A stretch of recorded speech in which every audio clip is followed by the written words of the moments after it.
आप crime against women cell की पहली डीसीपी थी। क्या आप बता सकती हैं इसको शुरू करने में क्या मोटिवेशन था? उस टाइम पर ये बहुत कंप्लेंट आ रही थी कि औरतों को दहेज के लिए जलाया जा रहा है, उनको मारा जा रहा है और दहेज के लिए तंग करा जा रहा है। उस टाइम पर जो वुमेन्स ऑर्गेनाइजेशंस थी, वॉलंटरी ग्रुप्स थे, सब जगह पर प्रेस में भी काफ़ी इस चीज़ का शोर मचा हुआ था और गवर्नमेंट पे ये प्रेशर था कि गवर्नमेंट कोई इस चीज़ को रोकने के लिए कोई स्टेप्स ले।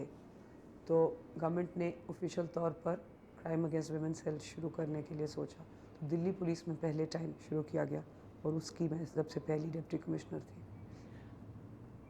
अ, किस तरह के केसेस आते थे आपके पास और सबसे ज़्यादा रिकरिंग केस कौन-सा था? उस टाइम पर भी और अब भी केसेस तो डोमेस्टिक वायलेंस, डोमेस्टिक हैरेसमेंट, घर पे वाइफ को तंग किया जाए हस्बैंड से, और नॉर्मली इसमें कहा जाता है कि दहेज के लिए तंग करा जा रहा है। कई केसेस में दहेज के लिए होता है, कई केसेस में वैसे ही तंग किया जाता है क्योंकि औरतों का दर्जा तो अभी भी बहुत नीचा है और इसलिए बहुत सी मैरिजेज़ में, बहुत सी शादियों में देखा गया है कि औरत को कोई दूसरी वजह से भी तंग किया जाता है पर उसकी उसकी डिग्निटी नहीं रहती है, उसको रिस्पेक्ट नहीं दी जाती है इसकी वजह से। और कंप्लेंट्स डाउरी डिमांड की भी आती थी, जो कि शादी से पहले डाउरी डिमांड की जाए, शादी मतलब तय करने से पहले।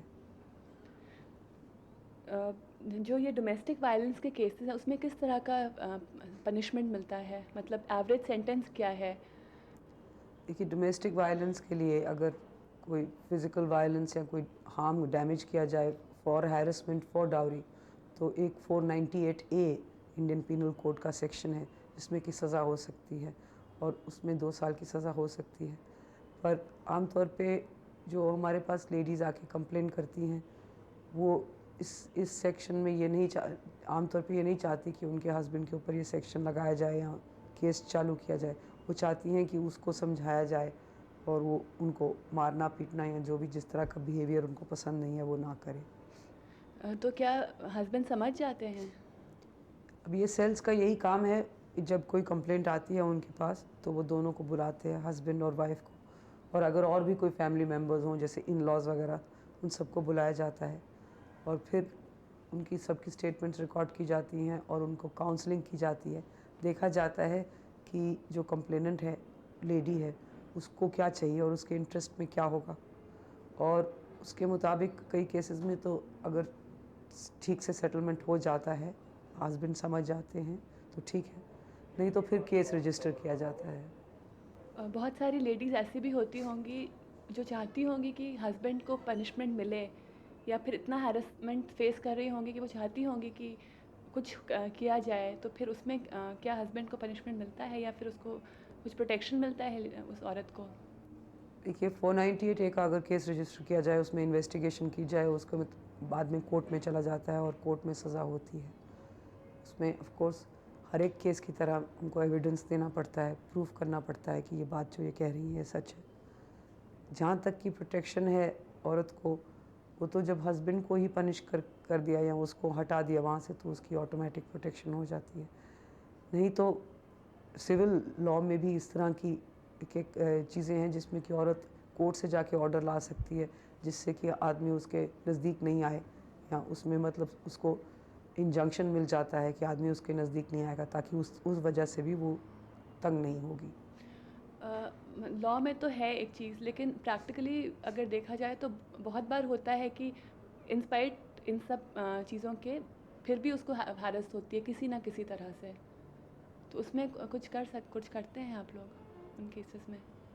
देखिए, पुलिस की जो रिस्पॉन्स है उसका तो इससे ज़्यादा क्या हो सकता है कि एक तो आपने पहले सबको बुलाकर कोशिश करी, एडवाइस करा, प्रेशर दिया, काउंसलिंग करी, और उसके बाद अगर नहीं हुआ तो फिर कोर्ट में लॉ के मुताबिक जो कानूनी कार्रवाई है आपने करी। तो उसके अलावा तीसरी तो कोई हमारे पास, पुलिस के पास तो चारा नहीं है। खैर, सोसाइटी में सोशल प्रेशर्स, अपने इन लॉज से के ऊपर फैमिली प्रेशर्स वगैरह डालना, ये भी किया जाता है और ये हम देखते हैं कि सोसाइटी में इस तरह के प्रेशर डालती है। जो रेप के केसेस होते हैं उसमें बहुत बार जो कल्प्रिट होते हैं वो तो छूट ही जाते हैं, तो ऐसा क्यों होता है? ये लॉ इनएडिक्वेट है या फिर पुलिस कुछ नहीं कर पाती, ऐसा क्यों होता है? देखिए, रेप के केसेस में सबसे ज़्यादा ज़रूरी है कि कंप्लेंट जो है रेप की वो एकदम हमारे पास आए। आमतौर पे तो कंप्लेंट ही नहीं आती है, क्योंकि उसमें औरत को बहुत मुश्किल होता है कंप्लेन करना, और जब वो कंप्लेन बाद में करती है तो फिर जब उसको मतलब सबसे सलाह लेकर या उसको कहीं कोई विमेंस ऑर्गेनाइजेशन के पास जाकर या कुछ, तो फिर वो मेडिकल एविडेंस वगैरह अवेलेबल नहीं होता है। तो इसलिए एक तो डिलेड रिपोर्ट बहुत ऑफन केस है कि उसमें एविडेंस नहीं होती है। दूसरा है कि हमारा जस्टिस सिस्टम ऐसा है कि कोर्ट में जब केस जाता है, एविडेंस होती है, तो बहुत लंबा अरसा गुजर जाता है, 2-3 साल गुजर जाते हैं।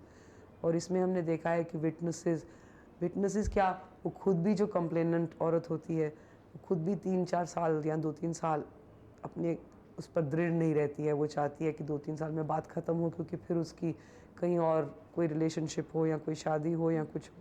तो इसलिए हमने देखा है कि बाद में उस केस को सपोर्ट करना कोर्ट में बहुत मुश्किल होता है। जो डाउरी के केसेस होते हैं उसमें बहुत बार ऐसा होता है कि जो लड़की है वो अपने माँ बाप के पास बीच में चली जाती है कि उसे हैरेस किया जा रहा है पैसे के लिए, और जो माँ बाप होते हैं लड़की को सपोर्ट करने के बजाय उसको वापस वहीं उसी घर में भेज देते हैं, ये और पैसे दे करके। तो अपने व्यू में आप क्या पेरेंट्स की अगेंस्ट कुछ एक्शन नहीं लेना चाहिए? क्योंकि अगर उसी लड़की को जला दिया गया तो पेरेंट्स फिर आते हैं रिपोर्ट करने, तो फिर देखिए, मेरा अपना पर्सनल व्यू तो है कि पेरेंट्स को बिल्कुल हरगिज़ ऐसा नहीं करना चाहिए और हमेशा अपनी बेटियों को सपोर्ट करना चाहिए। पर मैंने जो देखा है, सोसाइटी में और भी बहुत से प्रेशर होते हैं। मैंने देखा है कि जब पेरेंट्स ने एक बार बेटी की शादी कर दी, तो उनके पास रिसोर्सेज नहीं रहते हैं कि वो फिर से उस बेटी को सपोर्ट कर पाए, और इस वजह से वो फिर से उसको बार बार प्रेशराइज़ करते हैं कि आप वापस उधर चले जाइए। अगर कोई बेटी के साथ बाद में कोई हादसा हो जाता है, तो डेफिनेटली आई थिंक कि पेरेंट्स की रिस्पॉन्सिबिलिटी है उसमें, और पेरेंट्स की वजह से ही ये हादसा हुआ है। पर उनके खिलाफ एक्शन लेना, वो तो मतलब कोई कानून का एक्शन लेना, वो तो अलग बात है। वो तो खुद ही उनको भगवान ही पनिश कर देता है, जबकि उनकी बेटी उनके हाथ से खो जाती है। जो एवरेज सेंटेंस क्या होता है रेप में? रेप में देखिए, अभी तो रेप में लॉ चेंज हो गया है, एक कस्टोडियल रेप डिफ़ाइन कर दिया गया है, जिसमें कि अगर रेप कस्टडी में हो, या पुलिस की या जेल की या अस्पताल की या इस तरह की, तो मिनिमम पनिशमेंट 10 साल की हो गई है। तो it can go up to that also. और एवरेज तो 4-5 साल का तो हो ही जाती है पनिशमेंट डिपेंड करती है एक्चुअली केस के ऊपर। लेकिन हर समय तो जो कल्प्रिट होता है उसको तो हर समय तो पनिशमेंट मिलता नहीं, बहुत बार तो ऐसे ही छूट जाता है वो। जी, वो तो हम जैसे पहले मैंने आपको बताया कि उसमें एविडेंस जो है रेप केस में वो बहुत ज़रूरी है। मेडिकल एविडेंस बहुत ज़रूरी है, केमिकल जो हमारे एग्जामिनर CFSL की रिपोर्ट होती है वो बहुत ज़रूरी है। अगर डिले हो जाए तो कनेक्शन ही नहीं बन पाता है। और आम तौर पे रेप इस तरह की ऑफेंस है जहाँ पर कि सिर्फ एक ही विटनेस वो लेडी होती है, तो उसको सपोर्ट करने के लिए बहुत कम एविडेंस मिल पाती है। हर समय पुलिस को ही क्यों सब ब्लेम मिल जाता है? जैसे लॉयर से किसी से बात करी तो वो पुलिस को ही ब्लेम कर देते हैं। नहीं, मैं तो नहीं कर रही पुलिस को ब्लेम, आप मेरे से पूछिए, मैं बताती हूँ। एक्चुअली जो आज का जो सिस्टम है उसमें बहुत से लोगों का हाथ है, बहुत सी एजेंसीज़ का हाथ है। तो आई विल नेवर से कि पुलिस का, इनफैक्ट पुलिस का तो हमेशा रिस्पांस जो मैं देखती हूँ कि अगर कहीं से रिस्पांस नहीं आ गया, पर पुलिस से तो एटलीस्ट कोई रिस्पांस आता है। और जो आदमी जो प्रॉब्लम में हो, वो हमेशा यही सोचता है कि मैं पुलिस के पास जाऊँ। आप सोचिए कि अगर आप सड़क पे खड़े हों रात को, और आपको कोई अकेली हो और आपको कोई तंग करे, और आप उधर से देखें कि पुलिस वाला आ रहा है, तो आपको कितनी शांति होगी, क्यों पुलिस वाला आ रहा है। तो सचमुच में तो लोग पुलिस पर बहुत डिपेंड करते हैं, उस पर डिपेंड करते हैं। पर ये तो अब एक फैशन सा बन गया है कि पुलिस को ही हर एक तरह का ब्लेम डाला जाए। एंड एक औरत होने के नाते आप जो क्राइम एंड वायलेंस हो रहा है औरतों के अगेंस्ट, उसके ऊपर कुछ कहना चाहेंगे? देखिए, औरतों के ऊपर जो क्राइम एंड वायलेंस है वो नई बात नहीं है, बहुत पुरानी बात है। इसमें कानून में जो चेंजेस हो सकती थी, कानून अब काफ़ी सख्त हो गया है। पुलिस में भी जो पुलिस की तरफ से रिस्पांस है वो काफ़ी हद तक बेहतर हो गया है। पहले कहते थे कि पुलिस तो सब मेल पुलिस है, ये ठीक से रिस्पॉन्ड नहीं करते हैं। और अब पुलिस की ट्रेनिंग में भी इसको डाल दिया गया है, पुलिस की सेंसिटाइजेशन, जेंडर सेंसिटाइजेशन, उनको समझाना कि औरतों के साथ कैसे डील किया जाए, ये भी किया जा रहा है।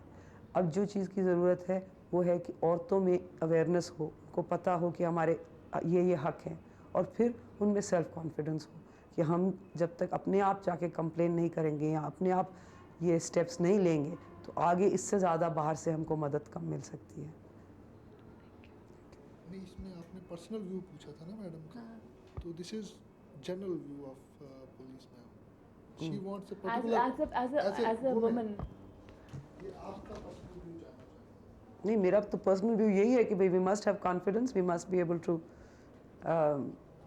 मेरा पर्सनल व्यू भी यही है कि औरतों में कॉन्फिडेंस हो। मतलब जब भी मैं कोई अपनी भी बेटी के बारे में सोचूं तो मैं चाहती हूँ कि उसमें इतनी हिम्मत हो और इतना उसमें कॉन्फिडेंस हो कि हाँ वो कुछ भी कर सकती है, वो आदमी के इक्वल है। तभी जाके जो जो कुछ भी सुविधाएं सोसाइटी हमारे लिए क्रिएट करेगी तभी हम उनका एडवांटेज ले पाएंगे। अपने में कॉन्फिडेंस बहुत ज़रूरी है। पर्सनल व्यू भी वही है जी।